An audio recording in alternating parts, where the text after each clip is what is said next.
Good morning, children. How are you? Now you have started studying seriously. The monthly test has begun, and tomorrow you have monthly test for English. So let's revise. Let's see how the questions appear in the board examination. Now first, we'll take up the poem, My Mother at 66. So let's revise that poem. We want you to be focused for the examination now. We want you to be examination oriented. The first poem in the Flamingo is My Mother at 66. So let's take up the questions from this poem, My Mother at 66. This poem is written by Kamla Das. Now the kind of questions that will be asked for 4 marks. So there will be 4 questions and that will be asked for 4 marks. There will be an extract, but not necessarily that the questions are related only to that extract. It is not necessary that you will find the answer there in the extract. It is only for reference purpose. Now when that extract is given, then the questions are asked. For 1 mark, they will ask you, name the poem and the poet. And what should be your answer? The name of the poem is My Mother at 66 and the poet is Kamla Das. You are expected to answer this question in 1 or 2 sentences. So name the poem and the poet. This will carry 1 mark. You must know the titles of all the poems and the poets who have written those poems. This is a very, very important question. Now we'll move on to the second question. What did the poet realize? How did she feel? Now remember, these are all questions which are asked. They appear to be quite easy, but you have to write correct answer because you have got scope to write only in 1 sentence or 2 sentences. So examiner will very easily find out whether you have written right answer or wrong answer. So you will get the marks or you won't get the marks at all if you don't know the answer. What did the poet realize? The poet realized that her mother was getting old and was nearing her impending death. So she was approaching death, or she was on the verge of death. You can write in your own words.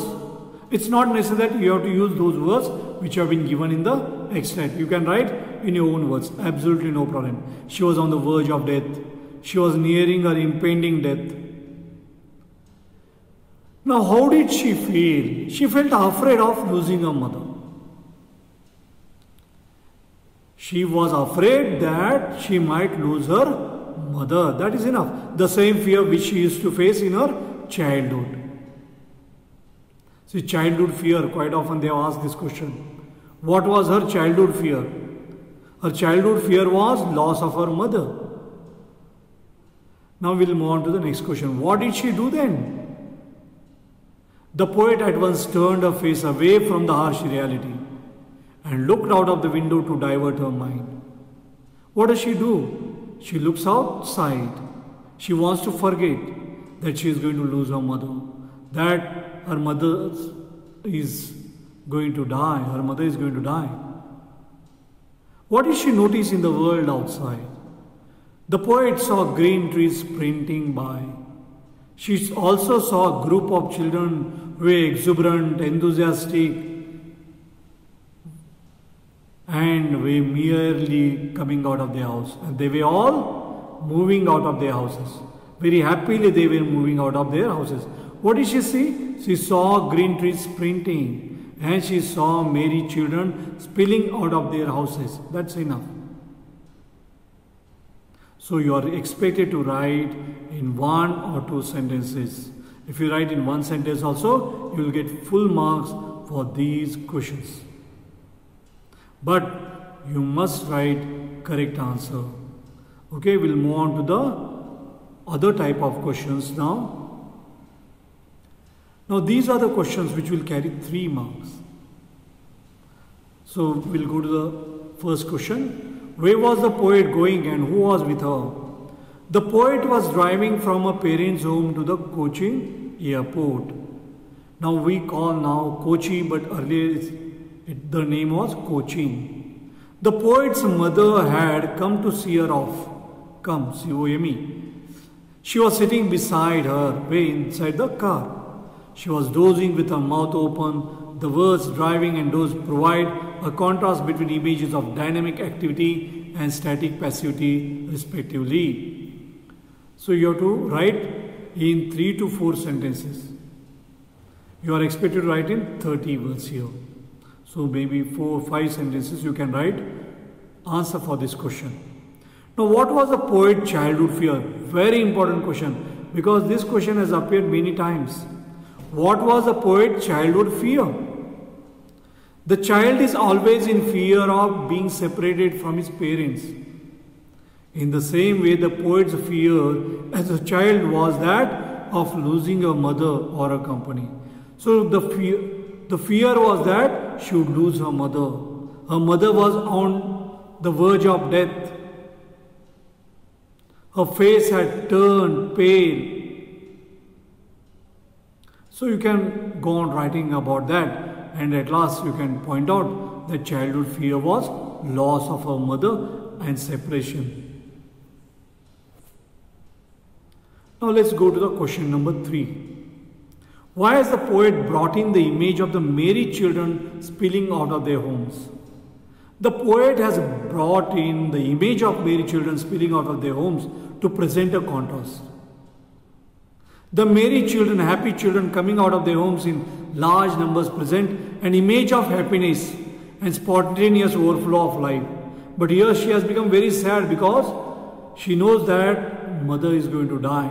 This image is in stark contrast to the dozing old mother, probably the last sleep, whose ashen face looks lifeless and pale like a corpse. She is an image of aging, decay and passivity. The contrast of the 2 images enhances the poetic effect. Remember, the presentation of your answers are very important. You copy down these so that you can write well in the examination. Let's go to question number 4, very important question. Why has the mother been compared to the late winter's moon? Now here there is a simile. The poet's mother is 66 years old. Her shrunken ashen face resembles a corpse. What does corpse mean? Dead body.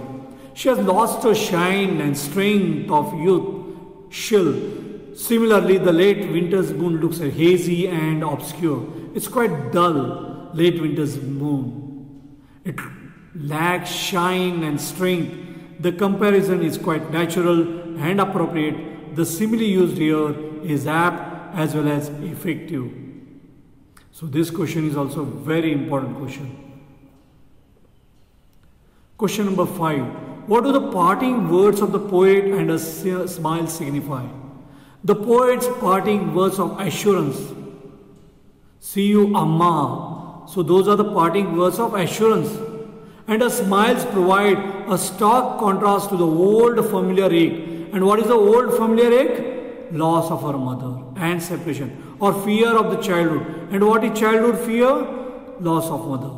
Her words and smiles are a deliberate attempt to hide her real feelings. The parting words, see you soon, Amma, give an assurance to the old lady whose ashen face looks like a corpse. Similarly, her continuous smiles are an attempt to overcome the ache and fear inside her heart. Question number 6. Why does the poet look outside? What does she see happening outside? The thought of the aging mother at 66 and her pale and ashen face looking like a corpse becomes too heavy for the poet to bear. So she is not able to bear. It's her mother. She needs a distraction, a diversion, and therefore she looks outside. She watches young trees. So she goes back to the youth. These trees speed past them and appear to be sprinting. Then she sees happy children moving out of their houses and making merry. So that happiness, youth, full of energy. So she goes back to those days. Now let's go to the question number 7. How has the poet contrasted the scene inside the car with the activities going on outside? The poet has used beautiful images to highlight the stark contrast between the scene inside the car and the activities going on outside. The ashen face of the mother is pale and lifeless. It looks like that of a corpse. She is dozing and lost to herself. The image of the dozing mother is contrasted with the spilling of children. The ashen and corpse-like face is contrasted with the young trees sprinting outside. Question number 8. What does the poet do after the security checkup? What does she notice? They have to pass through a security checkup at the airport. After it, the poet stands a few yards away. Before saying parting words to her mother, she looks at her mother again. Her face looks pale and colorless like the late winter's moon.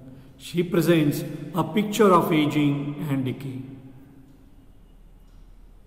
Let's go to the question number 9. Why is the poet's mother compared to the late winter's moon? The poet's mother has been compared to the late winter's moon to bring out the similarity of aging and decay. The late winter moon looks hazy and obscure. It lacks shine and strength. The poet's mother has an ashen face resembling a corpse. She has lost the shine and strength of youth. The comparison reinforces the impact. Read this question again and again. Very important question.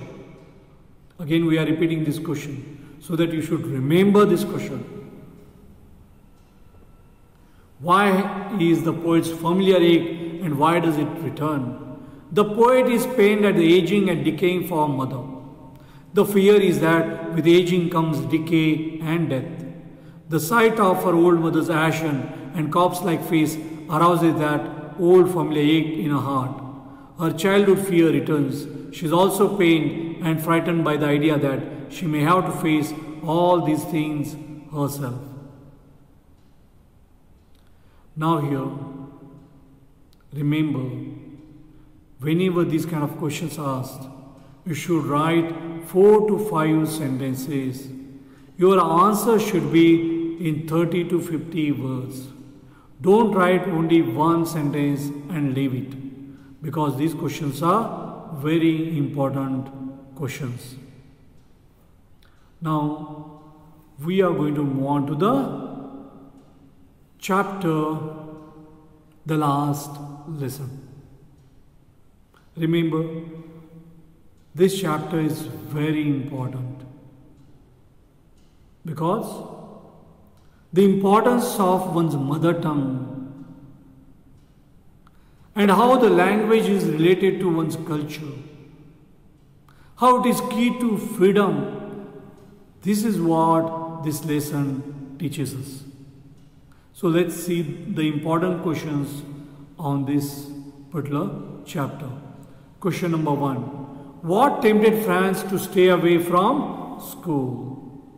Franz feared a scolding at school as he had not prepared the lesson on participles, on which his French teacher M. Hamel was to question the class that day.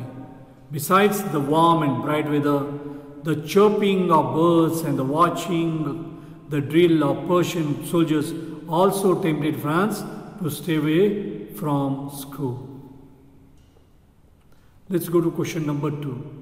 What was unusual about M. Hamel's dress on his last day in the school? M. Hamel had put on his ceremonial clothes on his last day in the school. He was wearing a beautiful green coat, a frilled shirt, and a little black embroidered silk cap. This was a special ceremonial attire which he usually wore on days of inspection and prize distribution. So on important days, he wore that dress. And it was very important for him because he was supposed to leave the next day.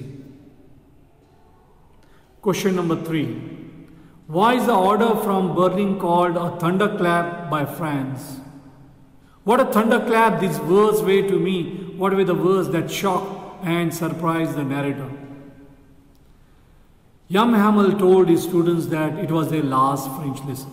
As an order had come from Berlin that henceforth only German was to be taught in the schools of Alsace and Lorraine.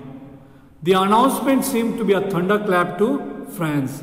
He was left in surprise and shocked to learn that a new master was going to arrive the next day and they would learn German instead of their mother tongue.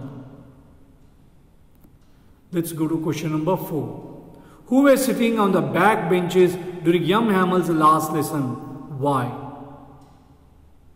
Or why had the villagers come to school on the day of the last lesson?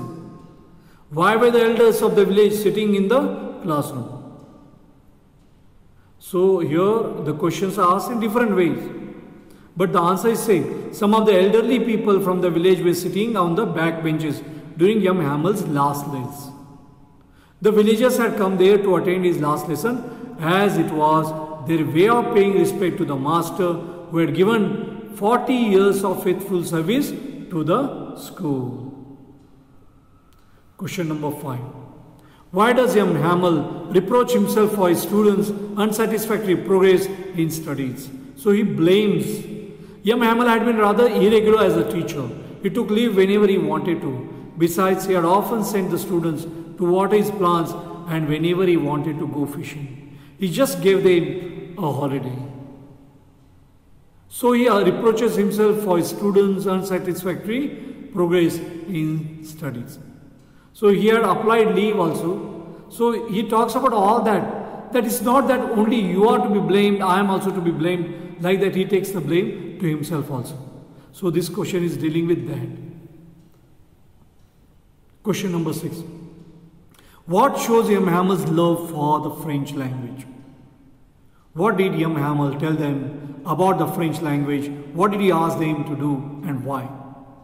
In his last lesson, Jan Hamel told the students that the French language was the most beautiful language in the world, the clearest and the most logical. He asked them to guard it amongst themselves and never forget it because when people were enslaved, as long as they held fast to their language, it was as if they had the key to their prison. Question number 7.